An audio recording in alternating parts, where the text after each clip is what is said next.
All the Republicans had to do between now and November was absolutely nothing.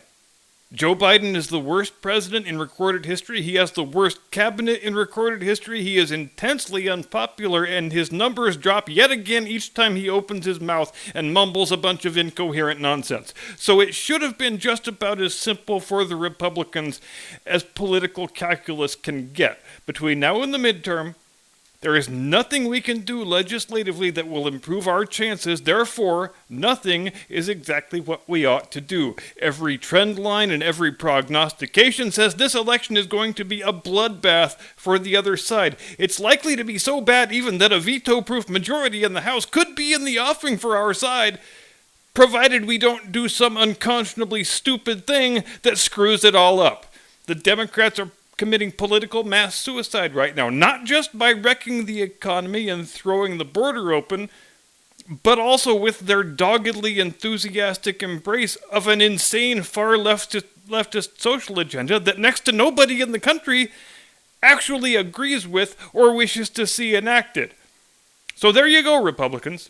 The other guys are actively hanging themselves, and all they need from you is to keep paying out the rope each time they need a little bit more. But that was not good enough for Mitch McConnell. And so now, 14 Senate Republicans, I won't list the names because you can guess exactly who they are, have signed on at the behest of McConnell and John Cornyn to a lame-ass Democrat gun grabber bill that will never prevent any violent crime, but will inconvenience and quite possibly make criminals out of millions of law-abiding citizens, the overwhelming majority of whom probably vote Republican. And now, right on cue, Joe Biden and the Democrats are running around celebrating the own goal that McConnell and Cornyn and the rest of the gang of squishes just scored on themselves. Literally the only way for Joe Biden to get any kind of a win here was by the Republicans handing it to him, which they now have done. So he gets to run around, or shuffle around, at any rate, bragging about how we got bipartisan gun reform passed. Every Democrat candidate this fall is going to have a TV commercial where they say, we passed bipartisan gun reform. Mitch McConnell has thrown the Democrats a political lifeline that they could not have gotten any other way. So the question is begged. Why would you, as the leader of the party, order your side to conceive and draft a piece of legislation that will not improve the condition of any American and will not help your party's prospects in the next election? And in my opinion, the answer is simple, and it is supported by years of empirical data. Mitch McConnell doesn't give a damn about any American, and he damn sure doesn't want a Republican landslide in November. I think he does have a sense of loyalty, but his loyalty is not to his constituents in the state of Kentucky, nor to the American people more broadly, nor is it to the Republican Party. Mitch McConnell's loyalty is to the Senate itself and to his fellow senators. I will raise my right hand to God and tell you I have not the slightest doubt that Mitch McConnell feels a stronger sense of loyalty toward Chuck Schumer and Joe Biden than he does to you or to me or to the best interests of the GOP. McConnell thinks the Senate should be a very collegial, very genteel place where everybody is unfailingly polite and senators always smile and slap each other on the back and whatnot. So the last thing he wants is to come into work after the new year and see 15 brand new populist conservative Trump-supporting senators who are disinclined to play nice and make concessions to the other guys. And based on the events of the last 24 hours, I think it's beyond argument that he is willing to sabotage his own party to prevent such an eventuality. And it wasn't too much trouble finding a sufficient number of accomplices. And just like always, every conservative commentator and every blogger is decrying the antics of these losers by saying rhino this and rhino that. But here's the thing. Rhino is a really incredibly stupid label. Why? Because this is exactly what the Republican Party is, for Christ's sake. A bunch of gutless, dithering turds who are more than happy to stand by smiling politely while the country and the culture get flushed straight down the shitter, who haven't even noticed that the mainstream of their party is now comfortably to the left of where Barack Obama was in 2008. Just as long as they still get invited to appear on CNN. If you want to call somebody a rhino, Call Donald Trump a rhino because he is one, and it's not a pejorative, it is a damn badge of honor.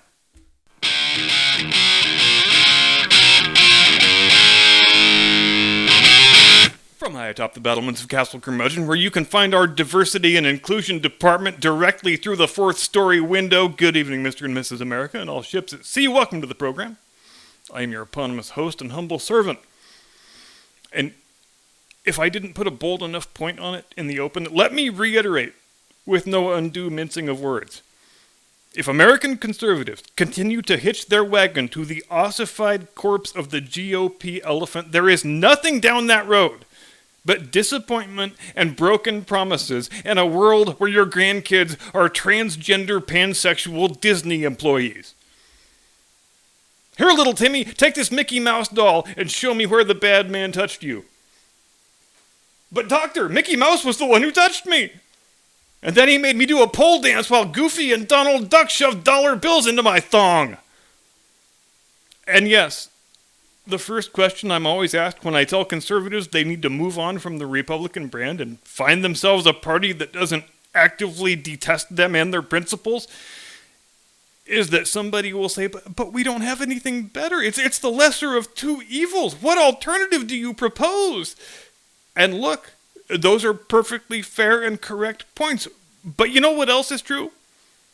It's been 160 years, and it is by no means a recent development that the GOP has been fairly unenthusiastic about representing the views of the mainstream of conservatives. Never in my lifetime has one of the two parties been more detested by its own voters than the Republican Party is by conservatives currently. And Mitch McConnell and his gang of candy asses are not helping matters with this latest stunt. So it always confuses me when I say, guys, you need to move on and start a new party. And the same conservatives who in their last breath were decrying the uselessness of the GOP, they will turn around and act like a future without the same GOP is too horrible to even contemplate. And I do not understand this.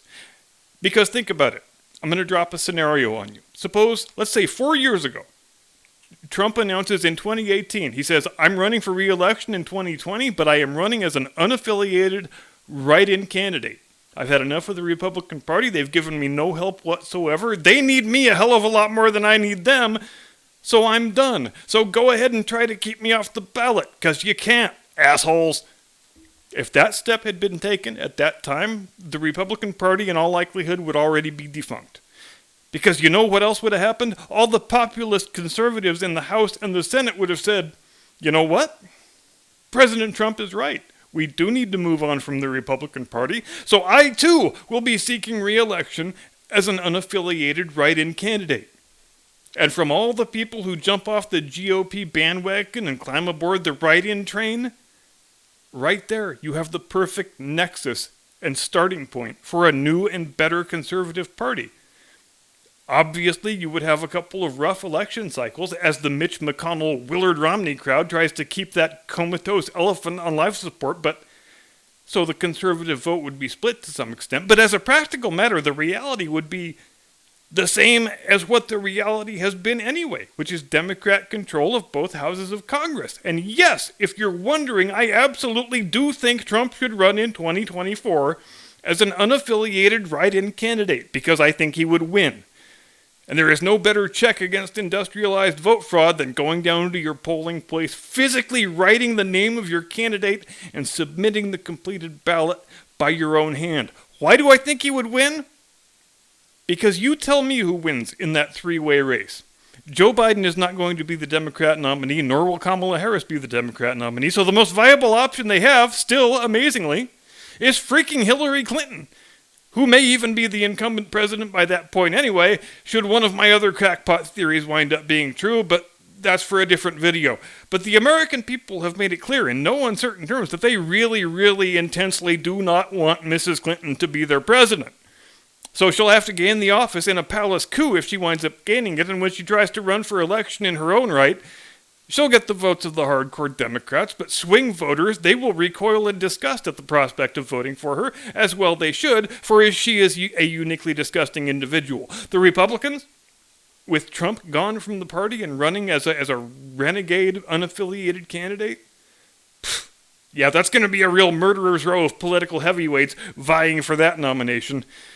Willard Romney, maybe Adam Kinzinger. There you go. There's your mainstream Republican dream ticket. Romney Kinzinger 24, with Liz Cheney as Secretary of State and Bill Kristol as White House Press Secretary. But seriously, who in their right mind, except a rabid, foaming-at-the-mouth never-Trumper, would run for the GOP nomination in order to face the unaffiliated Donald Trump in the general election? A Trump independent run would also be a bit of a cold shower for the January 6th committee, the whole point of whose existence is to cook up a circumstantial case whereby Trump can be kept off the ballot 2 years from now. So it would be really incredibly cool to hear Trump say, "Go ahead, assholes, try and keep me off the ballot. I'm a write-in candidate." And he can run whatever kind of campaign he wants to run. He can pick and choose which down-ballot candidates he wants to support. And his campaign slogan can be "Screw both parties, write in Trump." And here's something else to think about. Think about how much broader Trump's appeal might be if he unshackled himself from the GOP brand. If he was running an insurgent campaign whose purpose was not just to reinstall himself in the White House, but also to smash the Republican-Democrat duocracy once and for all time. That's a powerful message that a lot of mainstream Democrats would agree with and potentially be swayed by, because there are a lot of Democrats like that out there. People who can see perfectly well that Biden's economic policies are a disaster, who are not on board with the radical sex and gender politics, who would prefer their kids not be taught in school by drag queens and jello-haired genderqueer omnisexuals, but whose tribal sensibilities are so ingrained they could never bring themselves to tick the box for any Republican candidate. I would submit there are potentially millions of such people who would be open to becoming Trump voters if Trump was running without any party affiliation. So here's your three-way race. President Hillary Clinton versus Willard Romney versus Donald Trump, the insurgent write-in candidate who wants to tear down the whole rotten edifice and drain the damn swamp once and for all. I like to think of myself, perhaps presumptuously, as a fairly reasonable, fairly level-headed man. When I venture to make political predictions, they are right more often than not, and I cannot envisage any scenario where Donald Trump, the unaffiliated write-in candidate, doesn't win that election. Never mind the fact that he's the only man in the field who has a track record of being a successful president who oversaw the best period of economic expansion since the dawn of this century, and then some.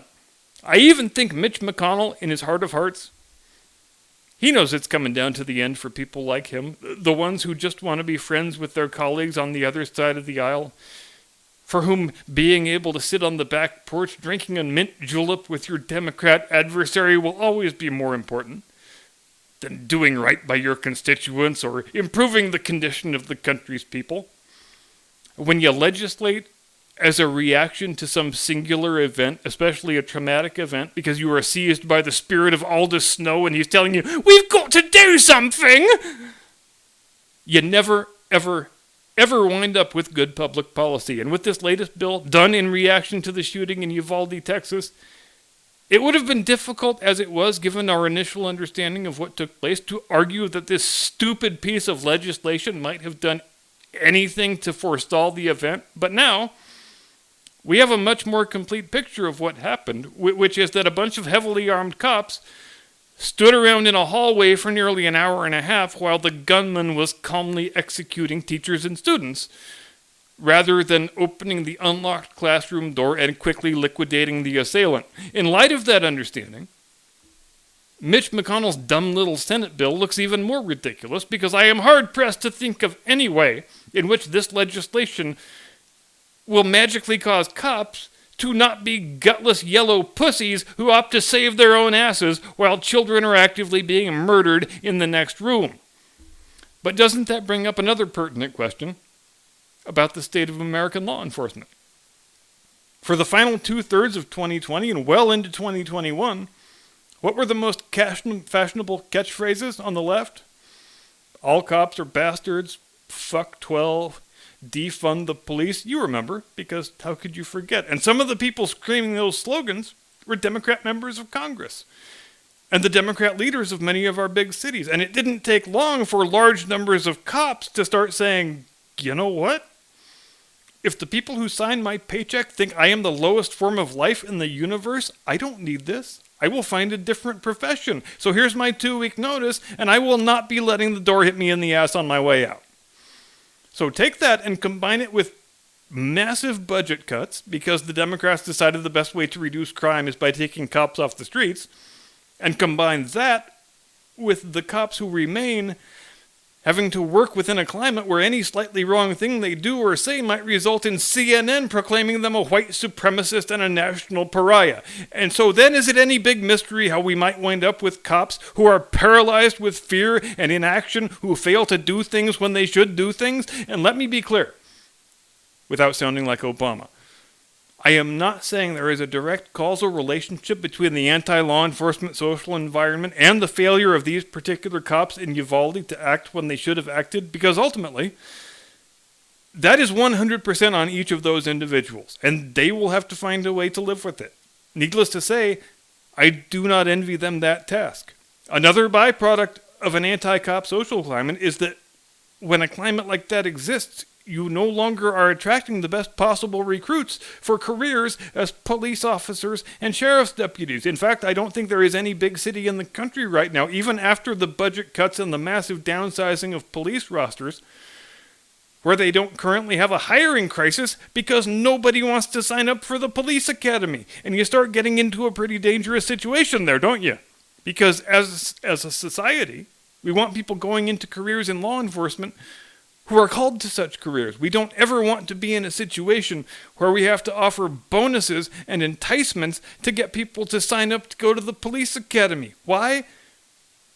Because there just are certain professions where if you choose that career path, you are choosing it with the full knowledge that in the discharge of your duties, you may have to expose yourself to grievous injury or death, and to consciously do so in order to protect the lives of the innocent or the safety of your comrades.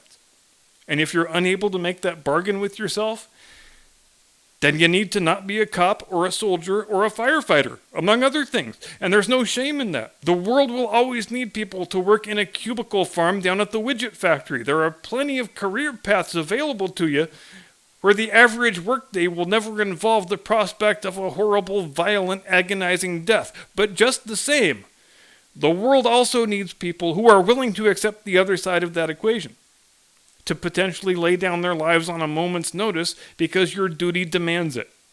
And when those people are in those positions, we need to always be thankful they exist. We need to never forget that they are entitled to our respect and our support. We need to never miss an opportunity to thank them for who they are and what they do. Because what happens if we don't do that? What happens if we tell cops they're all a bunch of evil, racist bastards? What happens if we try to micromanage every snap decision they make and give the criminal the benefit of the doubt rather than the peace officer? Well, you might wind up with a crop of law enforcement professionals who are ill-suited to the job and too frightened to act when the circumstances demand action. Very few things in this world happen in total isolation. Events are always a culmination of prior events. And so it seems reasonable to surmise from where I am sitting that in a country coming off 2+ years in which anti-police rhetoric has been highly fashionable, in which lots of good cops have left the job, in which it's been difficult to attract new cops of the required quality and temperament, the end result of that might be that in a crisis situation, you get a law enforcement response that is totally inadequate and people die who didn't need to. But then that's what we have Mitch McConnell for, right? And we'll leave it there for this evening. Thanks very much for watching. Have a pleasant tomorrow. I will see you Friday. Do not comply. Get off my lawn.